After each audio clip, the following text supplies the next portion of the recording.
Hi all. In this lecture we will be working with Avro data. Let's talk about the objectives. In this lecture we will understand what is Avro file format. So we will understand how to read Avro file using Spark API.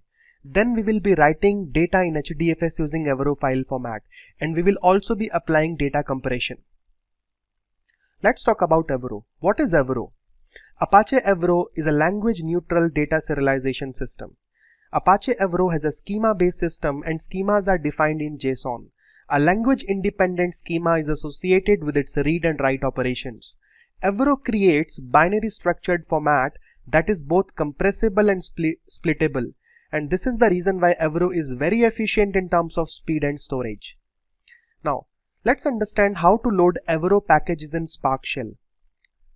Avro packages can be loaded while starting the Spark Shell.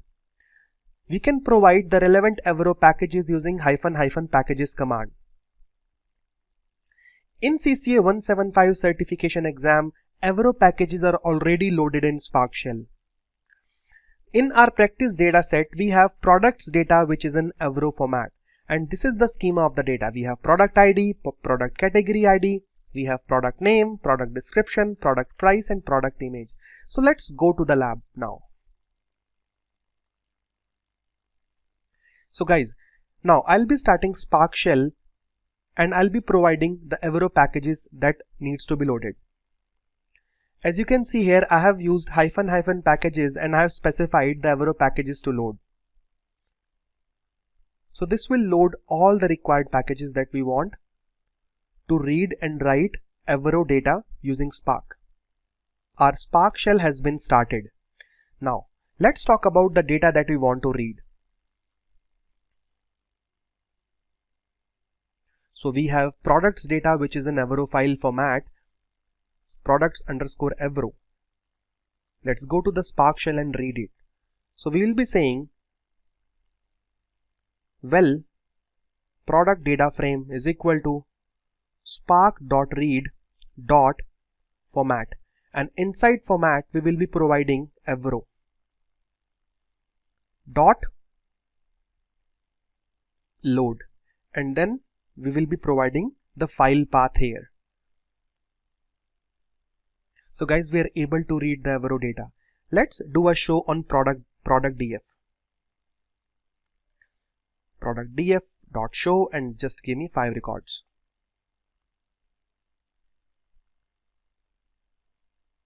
So this is my products data. So this is how we can read Avro file format using Spark API.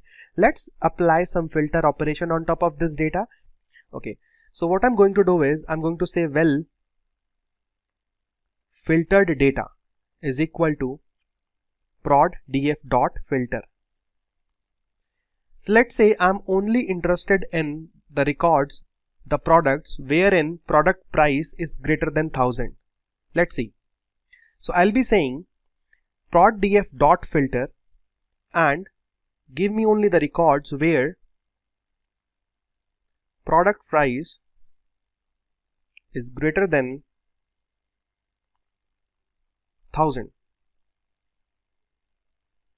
Okay, so we got some records. Let's see them. I'm gonna clear the screen now.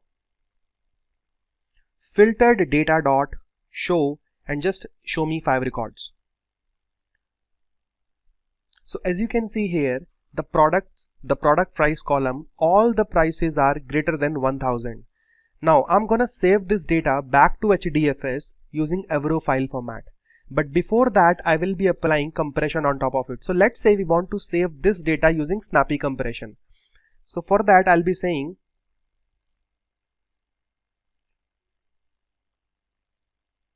this is my filtered data dot write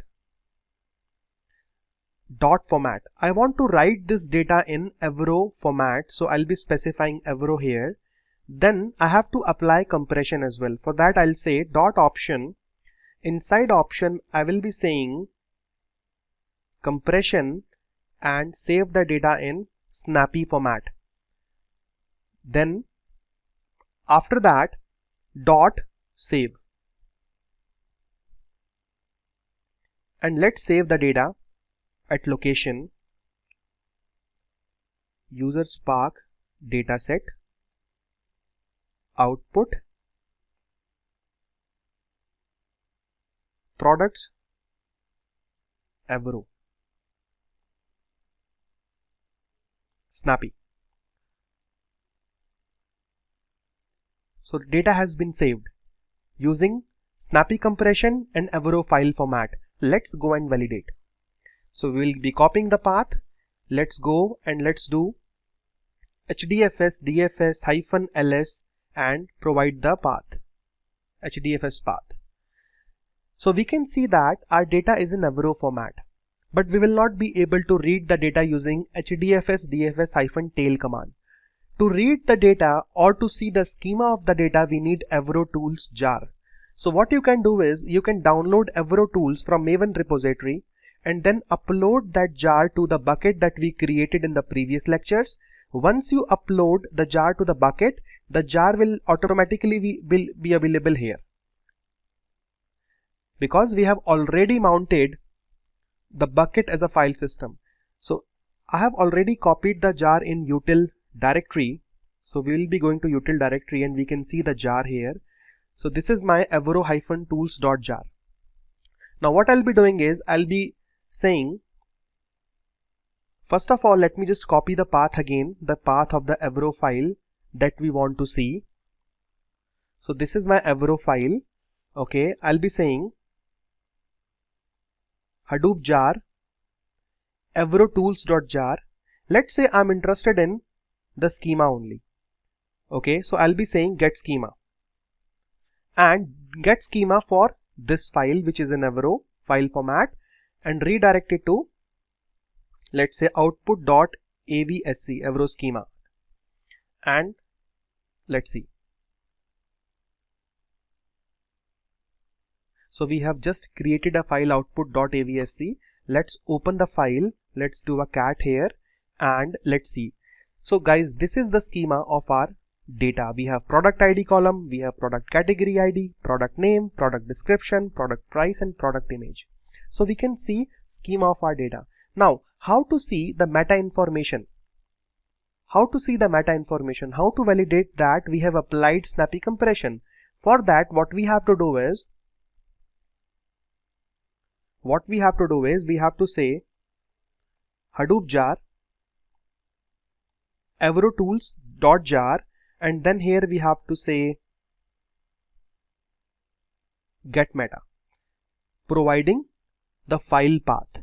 If you want to save the data in a file, you can, but what I'm gonna do is I'll be seeing the metadata here only. Now if you see the command output, you can clearly see that avro.kodak is snappy. So that means we have saved our data Avro file using Snappy compression. So guys, in this lecture we have learned how to load Avro packages in Spark Shell. Then we have understood how to read Avro file using Spark API, how to apply compression on top of the data, and then how to save a data frame in HDFS using Avro file format. Thank you.